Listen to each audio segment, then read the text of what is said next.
성도 여러분 반갑습니다. 오늘의 말씀은 요엘서 1장 1절부터 12절까지의 말씀입니다.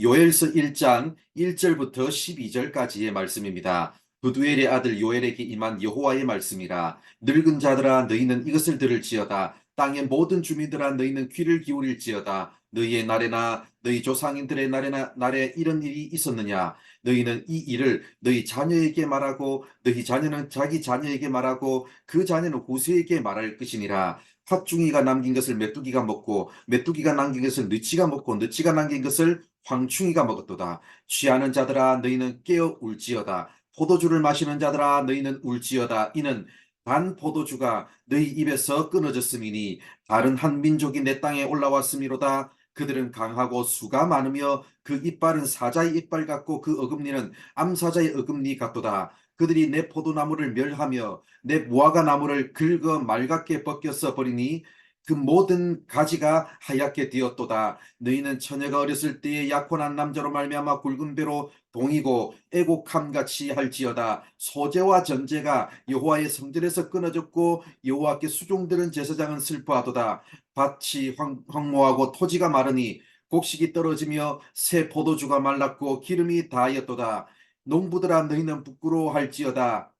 포도원을 가꾸는 자들아 곡할지어다. 이는 밀과 보리 때문이라. 밭의 소산이 다 없어졌음이로다. 포도나무가 시들었고 무화과 나무가 말랐으며 석류나무와 대추나무와 사과나무와 밭의 모든 나무가 다 시들었으니 이러므로 사람의 즐거움이 말랐도다. 아멘. 이스라엘에 큰 재앙이 임했습니다. 구약성경 출애굽기에 나오는 그 메뚜기 재앙처럼 메뚜기 떼가 온 땅을 황폐화시켰습니다. 이스라엘 땅의 기쁨을 상징하는 포도나무와 풍요를 상징하는 무화과 나무의 껍질을 말갛게 벗겨서 하얗게 되는 최악의 상황으로 만들어 놓았습니다. 밀과 보리도 다 갉아먹었습니다. 그 외에 석류나무와 대추나무와 사과나무와 그리고 밭의 농작물들도 초토화시켰습니다. 요엘 선지자는 이것을 단순한 자연재해가 아니라 하나님의 경고요 징계라고 해석했습니다.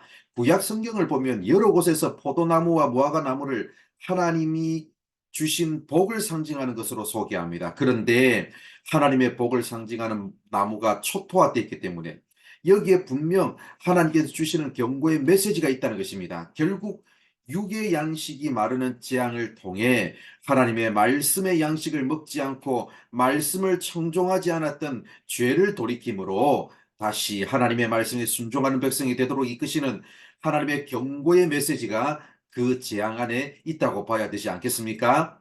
또 이것이 하나님의 경고의 징계인 이유가 있습니다. 9절을 보면 소재와 전제가 여호와의 성전에서 끊어졌다고 말씀합니다. 소재는 곡식으로 드리는 제사죠. 전제는 부어서 드리는 제사입니다. 곡식을 수확할 수 없으니까 곡식과 기름으로 드리는 소재와 포도주로 드리는 전제를 더 이상 드릴 수 없는 지경에까지 왔습니다. 일상의 불편함을 넘어서 예배를 드릴 수 없는 지경에까지 온 겁니다. 하나님의 성전에서 예배가 끊겼다는 것은 곧 하나님과 이스라엘 사이의 관계가 단절된 것이나 마찬가지입니다.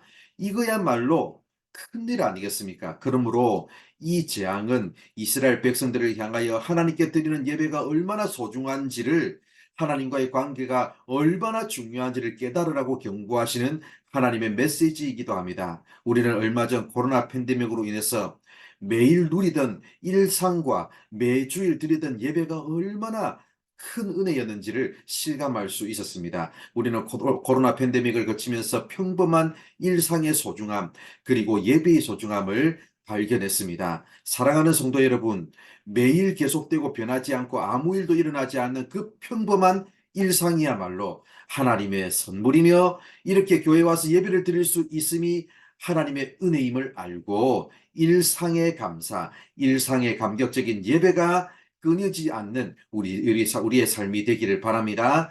이 세상에 하나님의 섭리를 벗어나서 우연히 일어나는 일은 단 하나도 없습니다. 예수님은 참새가 땅에 떨어져 팔리는 것도 하나님의 허락 없이는 일어나지 않는다고 말씀하셨습니다. 지금 나의 인생, 지금 나의 삶을 돌아보면서 좋은 일에는 감사하시고 어렵고 힘든 일 가운데는 과연 어떠한 하나님의 메시지가 그 속에 있는지를 발견할 수 있는 우리 모두가 되기를 바랍니다. 기도하겠습니다. 하나님 감사합니다. 오늘도 이렇게 우리를 사랑해 주셔서 부족한 우리들에게 말씀해 주셔서 감사합니다. 우리에게 하나님의 관계가 얼마나 중요하며 예배가 얼마나 중요한지를 다시 한번 더 말씀하여 주심을 감사드립니다. 아버지 하나님, 우리의 계속되는 이 일상의 삶의 중요성에 대해서도 말씀해 주셔서 감사합니다. 아버지 하나님, 일상을 살아가는 우리의 삶 가운데 늘 감사하게 하시고, 또한 아버지 하나님, 좋지 못한 일, 또 잘 풀리지 않는 일 가운데도 하나님의 섭리와 뜻이 있음을 알고 날마다 그 하나님의 메시지를 발견하며 하나님께로 더욱더 가까이 나아갈 수 있는 우리 성도들 되게 하여 주시옵소서. 오늘 하루의 삶도 하나님께서 이끄시고 인도하여 주시며 우리와 함께하여 주실 줄 믿사오며 예수님의 이름으로 기도드립니다.